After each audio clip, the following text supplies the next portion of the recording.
अब आपने देखा इनकी स्टोरी से क्या सीखा। अगर मैं इस चीज को कंक्लूड करूं तो मैं इतना कहूंगा कि भाई 3-4 चीजें हैं जो आपको सिलेक्शन क्या टॉप रैंक तक भी पहुंचा सकती हैं। पहले जैसा इन्होंने कहा कि मैंने तैयारी अपने ग्रेजुएशन के दौरान ही शुरू कर दी थी, यानी आपको तैयारी के लिए बहुत टाइम देना है। अगर आप सेकेंड ईयर में हो तो आप ज्यादा नहीं दे सकते, तो 2 घंटे 3 घंटे आप दे सकते हो। दूसरी चीज इन्होंने हमें यह सिखाया कि मैं एक बार पूरी तैयारी कर चुकी थी दिसंबर 2020 तक, लेकिन उसके बावजूद मेरा रिदम बिगड़ गया जब पेपर लेट हुआ और मेरी तैयारी छूट गई, मेरे मॉक में कम नंबर आने लगे। उसके बाद इन्होंने दोबारा उठा। तो मैं एक चीज कहता हूं कि फिर चेंजेस करने पड़ते हैं। इन्होंने क्या किया कि इन्होंने फिर कोर्स ले लिया ताकि मेरा डिसिप्लिन बना रहे। यानी आप भी अगर तैयारी कर रहे हो तो आप ऐसा कर सकते हो। पहली चीज तो कि यूट्यूब ही सफिशिएंट है पढ़ने के लिए, लेकिन अगर आपको लगता है कि आपका डिसिप्लिन नहीं बन पा रहा है तभी आप कोई कोर्स लो। जैसे कि आपने क्या है कि कोई पर्टिकुलर कोर्स ना लो, आप क्या करो कुछ इस तरीके का कि भाई आपने एक सब्सक्रिप्शन ले लिया 2 साल का है, उसमें जितने भी बैचेज आपको मिल रहे हैं कुछ भी आ रहा है वो आप पढ़ते रहोगे लगातार। क्योंकि क्या होगा, पहले बैच में आप आए पूरे जोश के साथ, आप नहीं पढ़ पाए, फिर बच्चे के ऊपर भी आता है वो दूसरा बैच कैसे खरीदे, प्रेशर आता है। तो आपने क्या है कि भाई लगातार जिस बैच से तैयारी शुरू करना चाहूं कर पाऊं, यानी 2 साल आपको ग्रेजुएशन के भीतर तैयारी करनी पड़ेगी। उसके बिना मुश्किल है कि आप पहली बार में, अब जैसे लोग कह देंगे, हम भी क्या करेंगे इनके लिए लिखेंगे हम थंबनेल पे सीधा सीधा पहले अटेम्प्ट में ही मिली सफलता AIR 8, लेकिन तैयारी तो 2 साल पहले शुरू हो चुकी थी।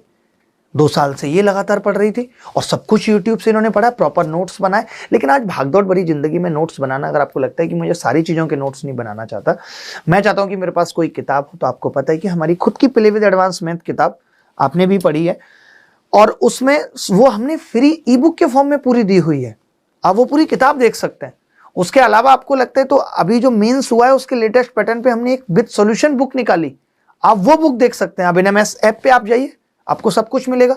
अगर आपने प्रैक्टिस की, इन्होंने जैसे हमारी PDF से प्रैक्टिस की है, तो उसकी सारे टॉपिक वाइज PDF अवेलेबल है और ये सब कुछ फ्री है। तो देखिए मैं एक ही चीज कहता हूं कि आपको सेलेक्ट करना है। अगर आप इतने कंटेंट में से कुछ सिलेक्शन के लिए अपने लिए बेहतर कंटेंट नहीं ढूंढ सकते, तो इतनी बड़ी दुनिया में कैसे अपने लिए एक महिला ढूंढ पाएंगे, मुझे बताइए। आपको अभी से सीखना पड़ेगा ना मैनेजमेंट। तो भसड़ तो हर जगह है, सिर्फ यहाँ ही नहीं। कल को आप बच्चे को खिलौना दिलाने लेके जाएंगे, दुकान में इतने खिलौने होंगे, फिर भी आपको 3-4 सेलेक्ट करने हैं कि बच्चा भी खुश रहे और आपकी जेब भी खुश रहे। तो ये सिलेक्शन हमेशा रहेगा कि भीड़ में से कुछ अच्छा चुनना है, भीड़ में से कुछ अच्छा चुनना है। और वही चैलेंज यहाँ भी है। इन्होंने भी चुना, अच्छा चुना, हमें चुना। इतनी भीड़ थी, खैर उस टाइम ज्यादा भीड़ भी नहीं थी, लोग उतना पढ़ाते भी नहीं थे, हमें चुना, सब कुछ पढ़ा। 88 डेज वीडियो। आप एक टॉपर मुझे बता दीजिए जिसने SSC CGL निकाला हो और 88 डेज वीडियो कोर्स ना पढ़ा हो। सबने पढ़ा, हर एक टॉपर ने पढ़ा, क्योंकि वो अपने आप में कंप्लीट कोर्स है। तो मैं यही कहूंगा कि YouTube पर्याप्त है, आप पढ़ सकते हो। उसके बावजूद भी आपको लगता है कि नहीं मैं भी ग्रेजुएशन में, क्योंकि बाकी सब्जेक्ट्स तो देखिए पढ़ने पड़ेंगे। दूसरी चीज कि मैं भी हर टॉपिक अब रोज रोज आके लाइव नहीं पढ़ा सकता। तो उसके लिए अगर आपको लगता है कि यार मुझे किसी कोर्स लेने की जरूरत है, अभिनव ऐप है तो वहां पे कोर्स लेने की जरूरत है, हमने हमेशा बच्चों को सपोर्ट किया है। या मुझे कोई ऐसा पैक लेने की जरूरत है, अभिनव ऐप पे है कि 1 साल 2 साल के लिए आप बुक कर सकते हैं अपने आप को, तो और उसमें हम आपके पास फीस अरेंज नहीं है या आपको टेस्ट सीरीज देनी है। इन्होंने कहा मॉक टेस्ट का बहुत बड़ा रोल है, आपको मॉक टेस्ट देने हैं, लेकिन आपके पास फीस नहीं है या कम फीस है या आप मदद चाहते हैं, तो नंबर हमारे हमेशा अवेलेबल है, हम हमेशा बच्चों को सपोर्ट करते हैं।